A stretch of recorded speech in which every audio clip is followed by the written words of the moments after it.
Hello दोस्तों, मेरा नाम Prashant Gupta. Welcome to my YouTube channel. आप देख रहे हो ऑल सब्जेक्ट्स DPG। तो दोस्तों, अगर जो आप हमारे चैनल पर नए हो तो चैनल को सब्सक्राइब जरूर करिए। तो दोस्तों, आज हम इस वीडियो में बात करेंगे टेंस के यानी लेक्चर नंबर 3 यानी पार्ट नंबर 3 का।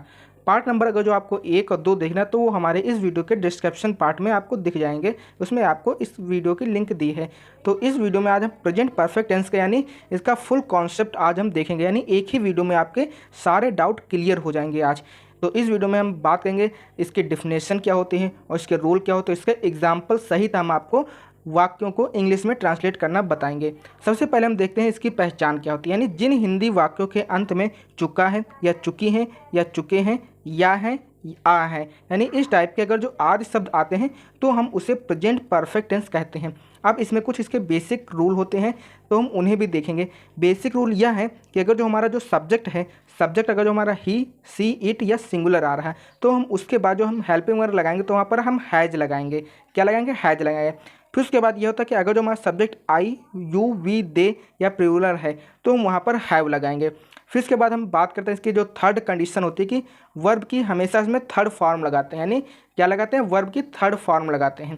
फिर उसके बाद हम बात करते हैं इसके अफर्मेटिव रूल यानी अफर्मेटिव वाक्य यानी सेंटेंस, उसको हम कैसे किस टाइप से हम अर्जेंट करेंगे, यानी उसे हम किस टाइप से सेंटेंस को हम बनाते हैं इंग्लिश में। सबसे पहले आता है कि सब्जेक्ट लगाते हैं, फिर उसके बाद हम हैज़ या हैव लगाते हैं, फिर उसके बाद हम वर्ब की थर्ड फॉर्म लगाते हैं, फिर उसके बाद हम ऑब्जेक्ट लगाते हैं। अब हम इसे हम एग्जाम्पल के साथ देखते हैं। एग्जाम्पल हमारा कि वे स्कूल चले गए हैं। यानी अब हम इससे पहले पहचानेंगे कि ये हमारा प्रेजेंट परफेक्ट का है। तो इसकी जो डिफिनेशन हमें क्या बताई, चुका है, चुके हैं या चुके हैं यानी आदि शब्द आते हैं। तो इसमें क्या आ रहा है कि गए हैं यानी ए आ रहा है, ए हैं। तो हम इसे हम पहचान लें कि ये हमारा प्रेजेंट परफेक्ट टेंस का है। अब हम इसे हम नियम के अनुसार बनाएंगे इंग्लिश में। सबसे पहले हम क्या करेंगे, सब्जेक्ट लगाएं। सब्जेक्ट इसमें क्या हमारा वे की इंग्लिश होती है दे। अब हमने अभी क्या बताया कि दे के साथ हमेशा हैव का प्रयोग करते हैं। अब क्या किया हमने, हैव लगा दिया। अब वर्ब की थर्ड फॉर्म लगा, यानी वर्ब इसमें क्या है, जाना, यानी गो की थर्ड फॉर्म होती है गॉन। फिर क्या करते हैं हम, ऑब्जेक्ट। ऑब्जेक्ट क्या है, टू स्कूल, यानी कहाँ जा रहे हैं, टू स्कूल जा रहे हैं। अब इसका जो मेन बना है तो क्या हुआ, they have gone to school. फिर उसके बाद हम नेक्स्ट एग्जाम्पल देखिए क्या है, तुमने मेरी स्टिक तोड़ दी है। अब इसका भी इंग्लिश है वो होगी you have broken my stick. यानी ब्रोकन है किसी चीज़ को जो हम तोड़ते हैं तो उसकी जो ब्रोक होती है, फिर उसकी जो हम थर्ड फॉर्म लगाते हैं तो उसकी होती है ब्रोकन हो जाती है। फिर उसका हम दोस्तों देखते हैं नेगेटिव वाक्य यानी नेगेटिव सेंटेंस। उसका भी फार्मूला यह होता है कि सिर्फ उसमें नॉट लगाना पड़ता है।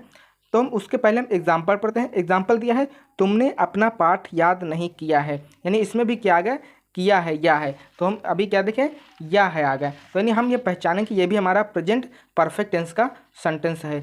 अब हम क्या करेंगे, सबसे पहले हम सब्जेक्ट देखेंगे। सब्जेक्ट क्या हमारा, इसमें तुम यानी यू। फिर हम क्या करते हैं, यू के साथ हमेशा हैव का प्रयोग करते हैं। फिर उसके बाद हम नॉट लगाते हैं। फिर उसके बाद हम वर्ब की थर्ड फॉर्म, वर्ब क्या इसमें याद करना, याद करने की थर्ड फॉर्म लगाई। फिर उसके बाद क्या करें, अपना लेसन, तो क्या होगा, योर लेसन हो गया। फिर उसके बाद आपको हम नेक्स्ट वाक्य बता रहे हैं कि राम ने अपना पाठ याद नहीं किया। अब इसका आप इंग्लिश हमें इस कमेंट बॉक्स में ज़रूर बताइए। फिर उसके बाद आता है इंट्रागेटिव फर्स्ट टाइप और इंट्रागेटिव सेकेंड टाइप। पहले हम बात करेंगे interrogative first type. Interrogative first type में यह होता है कि सबसे पहले जो हमारा हेल्पिंग वर्ब होता है वो हम पहले रखते हैं, फिर उसके बाद हम सब्जेक्ट लगाते हैं। तो हेल्पिंग वर्ब प्लस हैज़ या है होगा। फिर उसके बाद हम सब्जेक्ट लगाते हैं, फिर उसके बाद वर्ब की थर्ड फॉर्म लगाते हैं, फिर उसके बाद हम ऑब्जेक्ट लगाते हैं, फिर उसके बाद क्वेश्चन मार्क जरूर लगाते हैं। ये भी दोस्तों मोस्ट इंपॉर्टेंट है। अगर जो आप क्वेश्चन मार्क नहीं लगाते तो इसमें का आपको आधा नंबर कट सकता है जब आपके एग्जाम में पूछे जाएंगे।